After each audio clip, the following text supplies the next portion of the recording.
I'm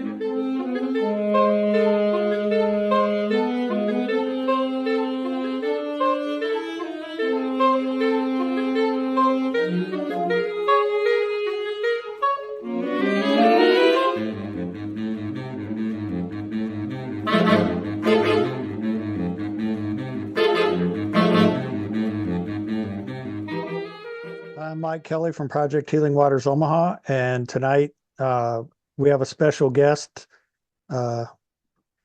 Chris Krueger. Chris Krueger is a native of Fort Collins, Colorado, where he owns and operates Rocky Mountain Fly Design. He's a signature fly designer with Montana Fly Company and pro team member with Whiting Farms and Regal Vices. His flies have been published in magazines, articles, books, and fished around the world for trout, bass, carp, pike, snook, stripers, muskie, and more. He's been featured in a variety of fly fishing and fly tying shows, including the Fly Fishing Show, the International Sportsman's Exposition, West Denver Trout Unlimited Tying Expo, numerous Trout Unlimited chapter presentations and expositions, Bass Pro Shops, Shields Fly Fest, and a number of fly shops tying demonstrations and classes, and then youth programs throughout the year. Some of his flies, I was kind of looking earlier today. I mean, they're featured in Blue Ribbon Flies, Madison River Fishing Company, and Charlie's Fly Box, Charlie Craven. So he's got some real legit patterns, and some of them he's going to show us tonight. He was kind of focusing on things that would work well in warm water presentations, but also would work good for trout. So with that, I'll hand it over to Chris and spotlight him. All righty. Everybody hear me okay in here? Fantastic. Yeah. All right. Hey, thank you so much for having me here tonight. I'm super honored and privileged to have everybody here. And I'm a teacher during the day, and I've been around the fly fishing world for a while, and so my goal in any presentation that I'm doing is to give you a couple nuggets of information that you can take back to your tying bench to help you catch more fish in your waters, and to be able to adapt to these patterns to your liking. So thank you to Mike for reaching out and having me come in and work with y'all. And so I'll tell you what, I had to dust off some of the Zoom equipment from the pandemic. And I'm really excited to be tying some flies for you tonight. As Mike said, I've done a number of different shows and things like that, but where I really cut my teeth in things is I live about 10 minutes from the Poudre River here in Colorado.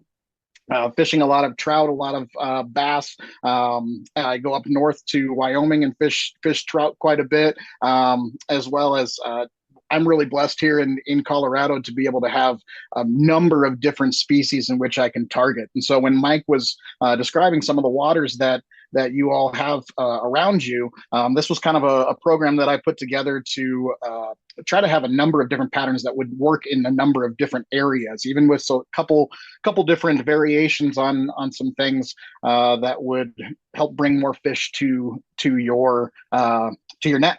And so warm water is something that's near and dear to my heart. One of my favorite ways to fish is streamers, and so naturally the warm water side of things I was attracted to. And so I fish probably more on the warm water side because of the time that I get to fish and the immediate access to it. I have a pond just not far from my house, as well as a number of reservoirs and things like that. So most of what we're going to tie tonight is going to be warm water featured, or warm water presentations. And we're going to start out with a little dragonfly nymph, as I just dump all of my stuff out here. All right, apologize about that.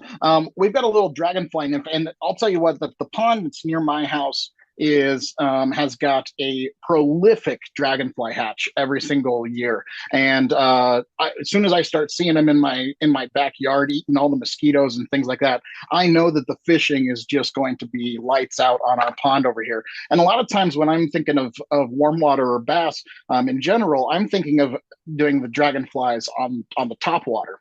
But the dragonfly nymphs have been a real focus of mine over the last number of seasons, and this is called the Saggin Dragon. And I'll go ahead and switch over to the other camera here. All righty. So the Saggin Dragon is has brought me a ton of fish this year, and it has been a lot of fun to both tie and to fish. And a lot of my patterns feature some unique use of materials. If you're familiar with my Clear Choice series of flies, it uses a coiled monofilament that works really well for trout, for an extended body. And the other one that we're going to be doing today is using some of the streamer beads that Montana Fly Company has produced to create this pattern I call the Saggin Dragon. And what I'm looking for in this is when I'm looking at dragonfly nymphs, they have this really big kind of bulbous backside to them. And when I was looking at different materials on how to replicate these things, Montana Fly Company came out with these streamer beads, and these are the teardrop streamer beads. And so I started playing around with these. They're usually used for articulation purposes on streamers, and these are the 6 millimeter chartreuse beads, and they are in a teardrop shape, and they work really well for articulation beads. They're nice and bright. But what I noticed when I started to play with these is that I was like, "What? How can I know I can use this in a different way?" And when I'm designing flies, I love to look at the naturals. Obviously, that's something that we study a lot, is the entomology of what we are doing.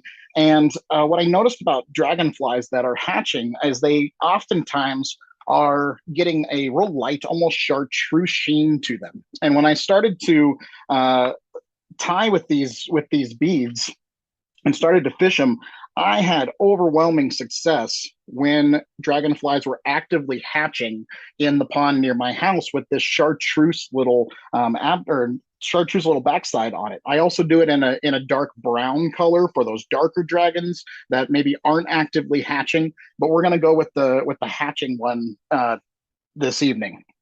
And so you get quite a few of these beads in this package. So I'm going to take one out, and then I'm going to use a little bit of monofilament. And this is, you can use really whatever you'd like that can fit through this. This is 100-pound saltwater, just monofilament. Well, what I'm going to do is I'm going to make a little dam.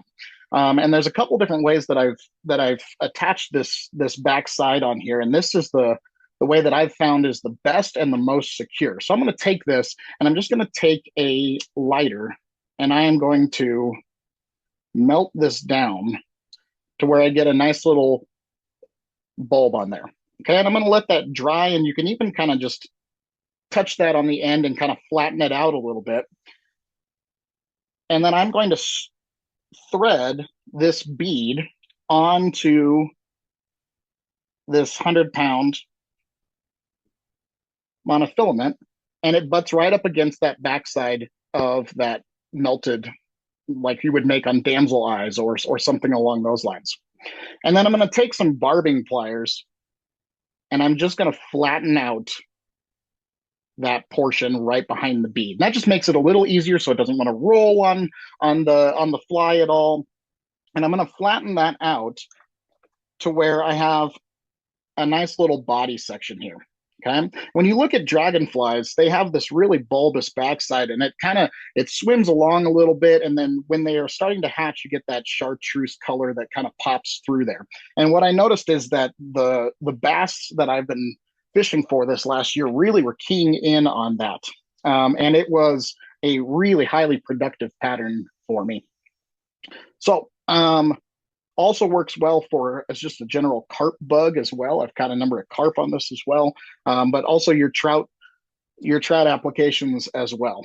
Okay, so I'm going to start out with this. This is 70 denier Vivus power thread in an olive color.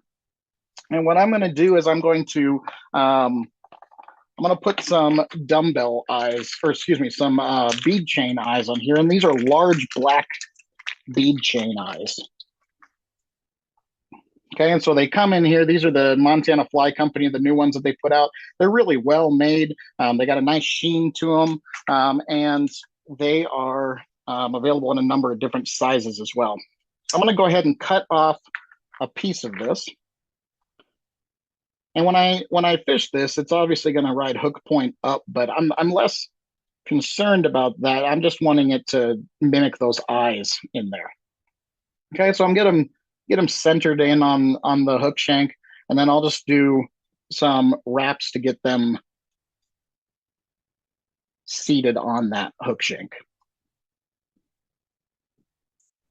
And you can glue those if you want. The thing I like about this power thread is I can really crank down and make some nice tight wraps on top of there, and it's going to sit nice and strong on there. Okay, so I'm going to move this downward and kind of just tip it in my vise a little bit, and that just helps me kind of get around the bend of this hook.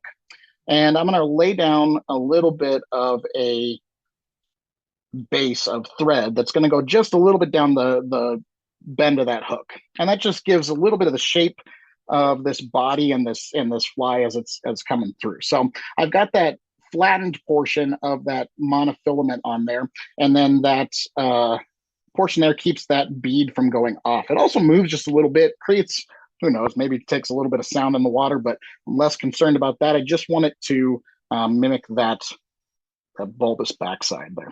Okay, so I'm going to cut this off, and I am going to attach this right on top of that hook shank. And what I've done is I've cut that. Look at that. Cut it perfectly to where it goes right behind the eyes. Happy accidents right there. Okay, so I'm going to go ahead and cover this up, and I can reposition my hook in my vise. Okay. As I'm looking to do the rest of this bug, it's all about profile and taper and things that move. I'm a firm believer in the fact that stillwater bugs really should move even when they're at rest. They should look like they're alive. And I think that that's an important part of when I design flies that I know will be for stillwater purposes. I really want them to sit while or move while I'm actually actively moving them, as well as they are sitting still or sinking. In this case, I like to kick this one up and kind of let it flutter down a little bit. And I find that those fish will eat it a lot of times on the fall. Okay, so this is Montana Fly Company's Barred Buggerboo, and this is in an olive and brown.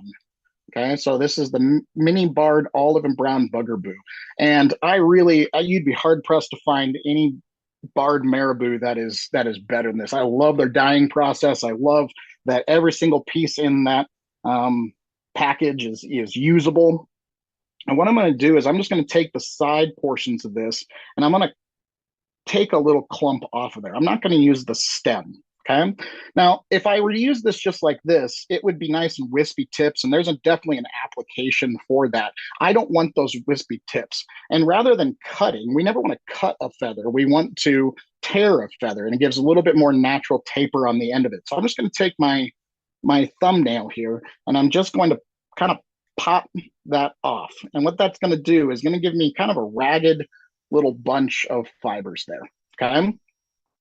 And I'm going to take that and I'm going to put it right here on the side. And this is going to be kind of those moving parts that's around on those bugs. They've got some legs and just a lot of stuff that's moving around. And I'm just going to put a little clump on the side there. And if you save that feather, you'll know that the same amount of fibers that I tore off, I can then turn around and tear the same amount of fibers on the other side, and I'll have equal distribution on both sides of the fly. Question for you, Chris. Yes, sir. Is that bubble thing from Montana Fly, is that plastic or some kind of a weighted material? It's a plastic bead. So much like the 3D beads that I'm going to use it a little bit later on my Mardi Gras, it's got a metallic, what I think is like an automotive paint on it, but they're plastic. So they don't add a ton of weight to it, which allows that the sink rate to really not be affected, and it's not going to plummet down on the backside. They don't Good float. question. They don't float. Okay. They don't float. They're not metal. They sink at a good natural rate. Okay. So I'm going to do the exact same thing. Yeah. And if you've got questions or any of those things, feel free to chime in, do those things. I'm used to being yelled at by kids and things in the classroom. So I have no problem. Just send out a question or whatever I can help you with on there. Okay. All righty. So when I take these two bundles here, I've got them on each side of there, and it's about halfway into that bead. All I'm going to do here is I'm just going to clip those off on the sides and tie those down to the hook shank. Okay. Now the dubbing that I like on here is I want something kind of scraggly, and I wanted something that's kind of an olive, but a little bit of that gray in this lighter one, and that's this craw dub. And the color on this one is gray olive, and I like this for that kind of molting version of this with the chartreuse bead. I do the little bit darker color. It's just the standard olive on the brown. And then there's a Whitlock's Dark Dragon that I like for the more brown colored dragons that we have. Dragonflies are just such a cool insect and cool adults, and they've got so many cool things going for them. Amazing hunters, and we have. I mean, there's a million different colors of dragonflies that you can find. So match them to what your dragons are in your waters. Okay, so I'm just going to take this. I'm going to make myself a little bit of a base, and I'm gonna taper it just a little bit, heading up, but it's pretty much going to be just straight across because this is going to be covered up by some hackle and some other things going on. But we're just covering up our work a little bit here.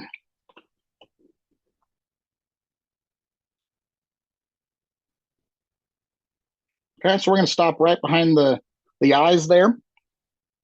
And I'm going to go back to my marabou, and I'm just going to take about half of what I did on the back side there. I'm going to do the same thing.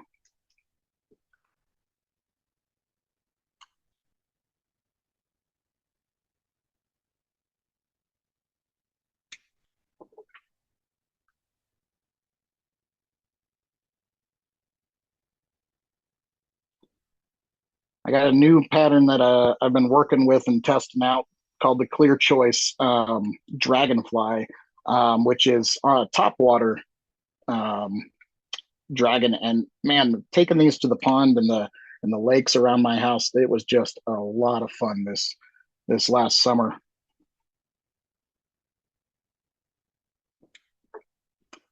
All right, so I'm just creating a little bit of movement and some stuff going on around that body that we just dubbed.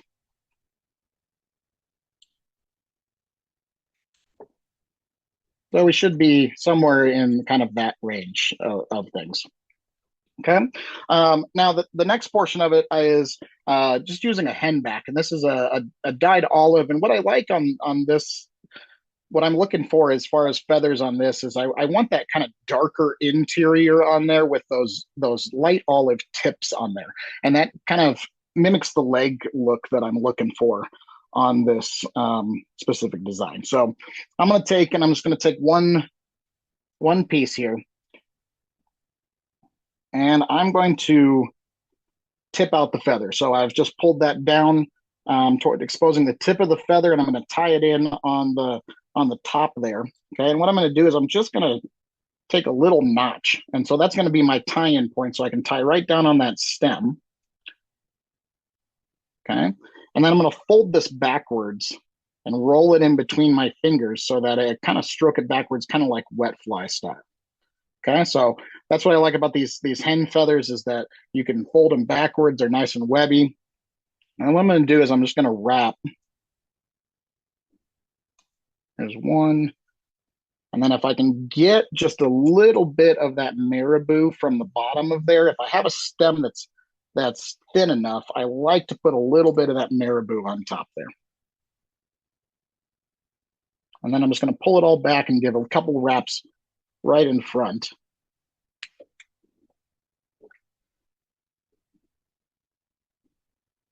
And we got a nice buggy looking dragonfly nymph. Okay. Last thing I'm going to do, I'm just going to put a little bit of rubber legs on here. And the rubber legs are just some added extra movement on here. I really like these grizzly flutter legs.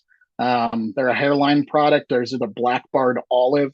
I use them a lot on a number of my patterns. They're strong. They don't necessarily weather as quickly. I don't know if that's accurate or not, but I feel like they last a little longer on some of the patterns that I tie. So what I've done is I've gone ahead and I've folded in half and cut it, and now I'm going to fold it in half again and cut it again. And so I've got equal length on there. And what I can do is I'm just going to take two of these and I'm going to capture them on top with one full wrap, and then I can use that wrap to move them around and place them right behind those eyes. Okay. And I can move them on the backside here, and I want them to be right behind the eyes, and they kind of kick backwards just a little bit. Okay, and then I can kind of trim the length.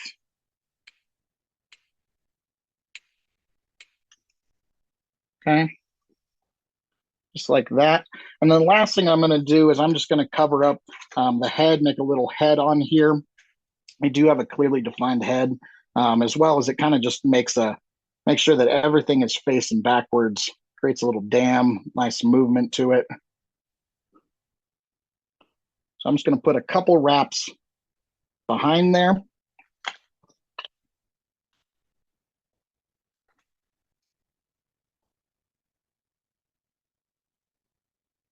And I'm going to go and I'm going to X wrap, make sure that I'm covering up everything that I need to cover up.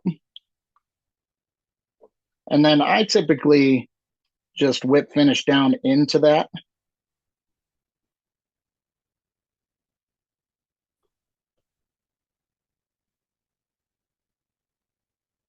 And cut that off.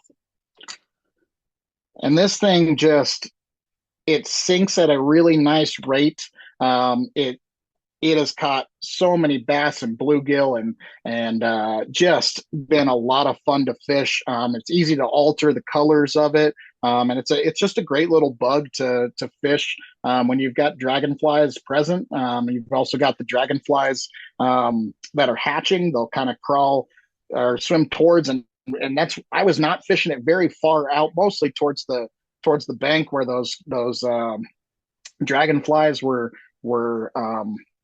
actively landing on a lot of the vegetation, and we had bass that were coming up through weed beds and lily pads, all kinds of stuff, just eating like crazy. So if they weren't eating on top, I was throwing this. The other one that I'll throw you, I've got them right over here.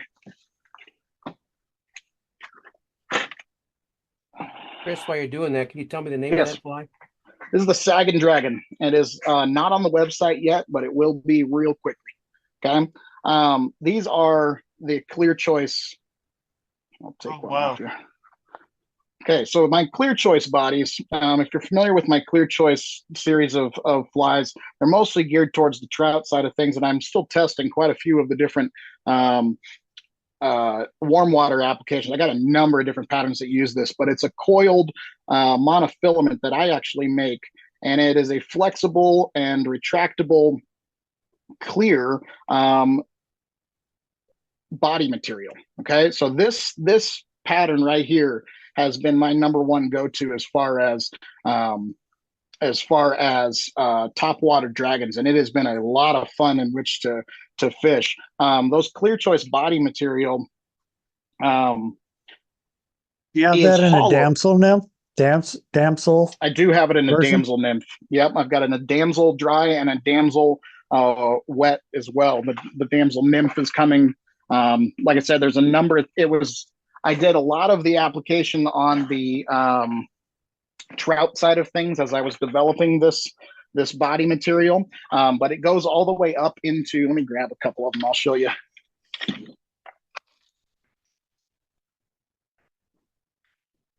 These are the extra large size that I've been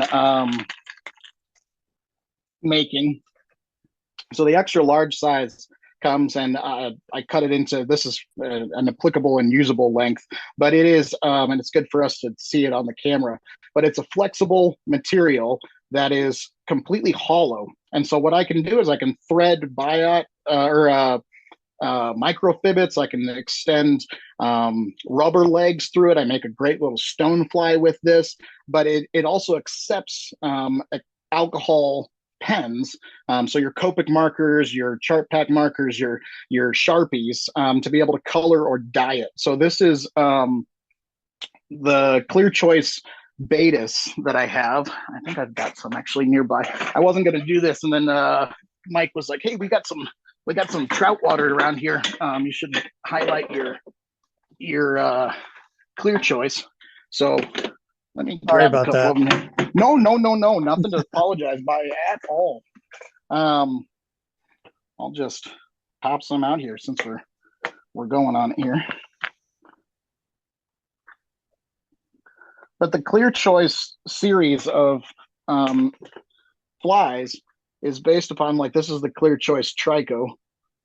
Okay, so the Clear Choice Trico allows for a highly segmented, flexible, extended body, and if you can see, the microfibets go through the backside of this, and you can see that there is a you can thread it through there for the tails. So I do it. Montana Fly Company does them in a number of different sizes and colors. Here's the brown Betas.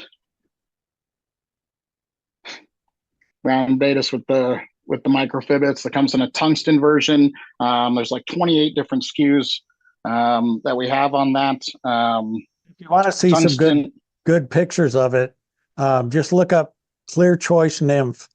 Yeah. And you should be able to see, different versions. Yeah.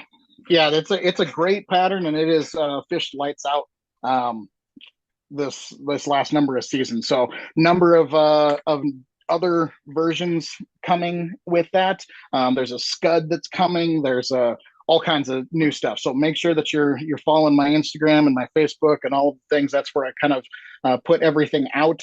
Yeah. So anyways, that's Chris. Before we go on to the next one, where do you get the chartreuse beads? Those are at Montana Fly Company. Yeah, they're a Montana Fly Company product. You can get them at any fly shop around the country. They're a teardrop bead. Okay, teardrop bead is what you're looking for. Beads, and I'm happy to send over pattern recipes or whatever you need for these as well. Okay, but they are the MFC teardrop streamer beads, chartreuse 6mm. Okay, thank you. Absolutely. And then Bill was offering on the first pattern with a whiting black laced white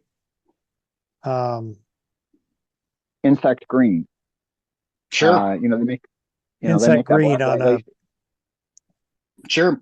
Yeah. The only restriction on that really would be the size of the hackle on there. Since you're wrapping it through, whatever you want to use for a hackle. Yep, that's fine. I really like whiting Brahma hen. That's another one that I really enjoy using. It's got a really great mottled color to it, but yeah, there's a lot of different options that you have with that. Other questions on that one before we go on? Perfect. If you think of one, just go ahead and send it out to me.